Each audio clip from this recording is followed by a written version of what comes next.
Hi guys, I'm Gameray, which you probably know by now. In this video, I'm going to be using ChatGPT to generate two different strategy games. And then the first one Connection, and the second one Cyber Warfare. So let's get into this, I guess. Firstly, I asked it to give me ideas for a strategy game that don't already exist. From there, it gave me a list of 5 different ideas. Some were interesting but too complicated for it to generate. So, one of them was sort of a futuristic game, which I thought would be epic. I told it to make a game where two players face each other, where you have two pieces called robots on an 11 by 11 grid. You can place one robot anywhere on the board. Once both players have placed their robots, they can try to capture a network, which spawns randomly on the board. The robot moves like a rook in chess. When I did that, but it immediately ended with exit code 1. So I asked it to fix it, and it did. I also did some other stuff, like instead of moving like a rook, it would move like a king because I'm so smooth brained, so I can't really play like a rook.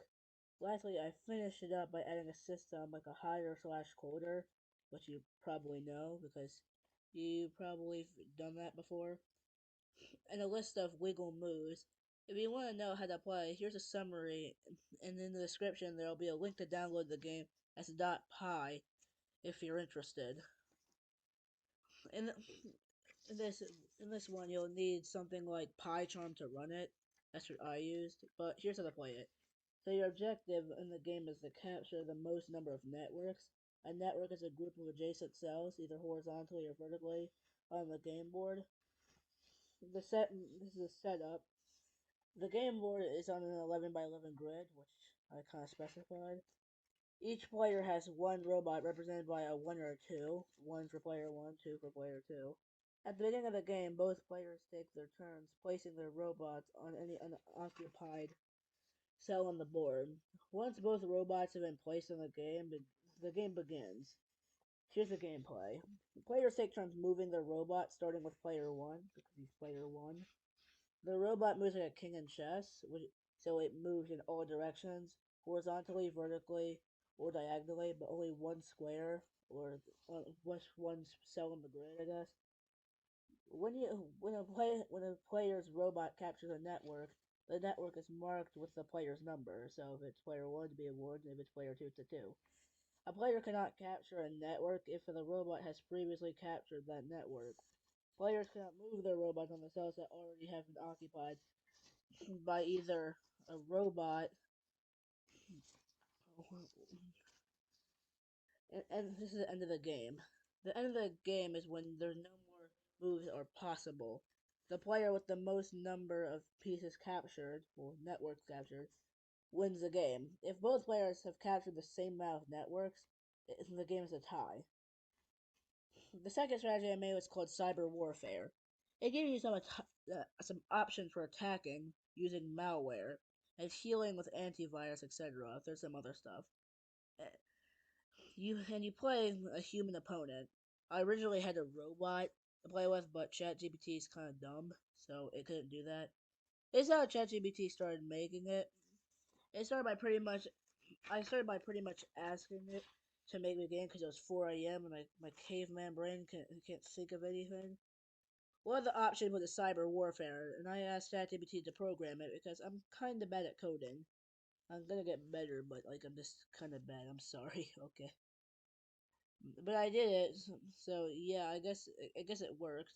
But for some reason, ChatGPT has rocks for brains, and when I asked it to edit anything, it just messes up my code. I tried to make it do cooler stuff, but it would just give me errors and stuff, so I kind of gave up. But it doesn't really matter because the first thing I generated, actually, it was pretty good. So I'll use that, and here's how to play. So the game is a turn-based combat strategy where a player takes on the role of a hacker, trying to defeat their opponents while also defending their own system. The opponent can either be another player or the game's built-in network. I kind of generated that, but the built-in network it doesn't really work. So I just made it so you can play a player. So I fixed that. So yeah. At the start of each turn, the player is presented with a menu of options, which includes attacking, defending, or upgrading their own defenses. So, like attacking, there's a couple different types. Yeah. So they can upgrade their defenses, and you'll have resources and stuff. If the player chooses to attack, they can select from a list of available attacks that correspond to different types of cyber attacks, such as a brute force or a DDoS attack. Each attack has their own damage value and may have additional effects, such as reducing the opponent's defense or causing damage over time. If the player chooses to defend, the defensive value increases, reducing the amount of damage they take from opponent's attacks. If they choose to upgrade their defense value increases even more. After the player makes their move, the opponent and the network each take their own turn. The opponent will randomly choose an attack from the available list, and the network will do the same. The player's defense value will be used to calculate the damage taken from each attack. The damage continues in this fashion until either the opponent or the network defense value reaches zero, at which point the game ends and the player is declared the winner. Anyway, so I hope you enjoyed this video, but before I go, I'm still learning C Sharp, so expect game development content soon. So bye, and have a zesty day.